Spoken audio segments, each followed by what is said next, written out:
Hi friends, I just wanted to come to you and tell you about how I am just so annoyed with this whole social distancing thing. And before you bring your haterade, please hear my heart. I'm taking this very seriously. My whole family is. We have friends that are quarantined right now. We have a friend that is actually on life support because of coronavirus. We know how serious this is. And I want to just tell you that for those of you that have suffered loss or have loved ones that are impacted by this, that you're in our thoughts and prayers. Why I say that I don't like the social distancing side of it is that we were all created for relationships. So it's important that we don't lose those relationships. Physical distancing is actually what this should be called. That's what it really is. So let's call it what it means. Our words have so much weight. The last thing that I want to do is have people think that they just can't talk to people. So we live in a world today where we are so blessed that we have avenues where we can connect without actually being in the physical presence of each other. So I wanted to give you some tips on how you can stay connected with those that you love and those around you. First of all, use Instagram, use Facebook, use these tools to get on the stories, to make posts, to use your voice and spread positivity and value in your communities and to your loved ones. If you have a neighborhood group in the community in which you live, get on there and share ways that you can help each other. What I love about my neighborhood group is that we actually have one post where we have created a place that people can go to really instantly with your needs and with different services that you can provide to others. So people can just hop on there, and when they have a need, they can post that, and someone that has a service can say, oh, I can help you with that. Or if someone has a service, they can post that in there, and then someone that has a need can say, oh my goodness, I need to use your service. So I just think that that's really important that you have that. If you don't have that, create it. See a need and fill it. Something else that I want to share with you, a great way to stay connected is through apps that we have that are right at our fingertips. So Marco Polo is one of my favorites. It's like this, it's a video, and it's kind of like video meets FaceTime meets text messaging. So you can send a video to a loved one and they can watch it and listen to it and reply to it at their convenience. So it's really nice. There's no urgency behind it, but you get this face-to-face kind of value and interaction, right? It's also free, so download it.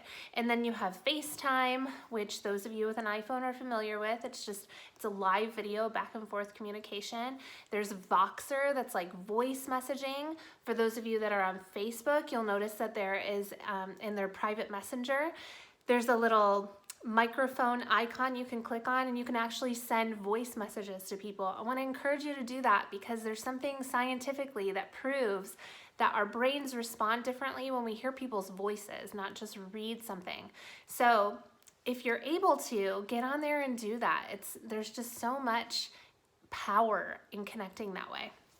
You can also actually pick up the phone and call someone. Do you remember when we used to do that? Oh my word. Sign of the times, right? Another great way to connect with others is to write a letter. Today I received in the mail a card from my friend Angela, kiss me, I'm Irish. Happy St. Patrick's Day, or as my kids like to call it, Happy Dan Patrick's Day. Can you tell it's always on the TV here in our house? But inside it, she talked about her business and even included a lottery ticket, which is so cool. Geez, if I win, what am I gonna do? Probably stock up on TP and hand sanitizer and all the vitamins, right? That's the world we're living in today. So send a card. In this time when people are dreading going to the mailbox because they're afraid that they're going to have bills piling up, when they receive a letter from you, it really can just make their day, sometimes even their week or their month.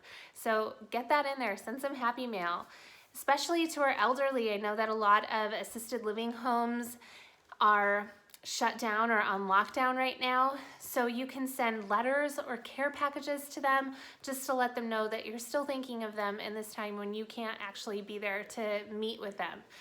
I think that that's really, really helpful.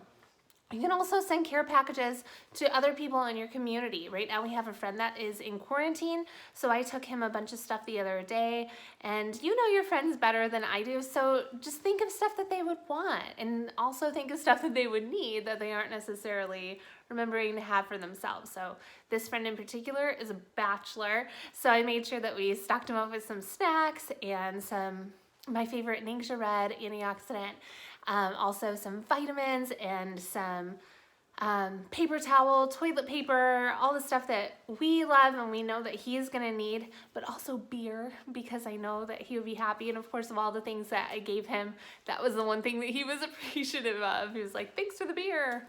All right, awesome. So it's really just about making people happy and being there for them, just that connection, right? You can either send it in the mail or you can do a door drop. So I hope that this helps you to stay social, but just at a physical distance. Thanks so much for tuning in. I hope that you guys stay healthy. If there's any way that I can be supporting you, please let me know.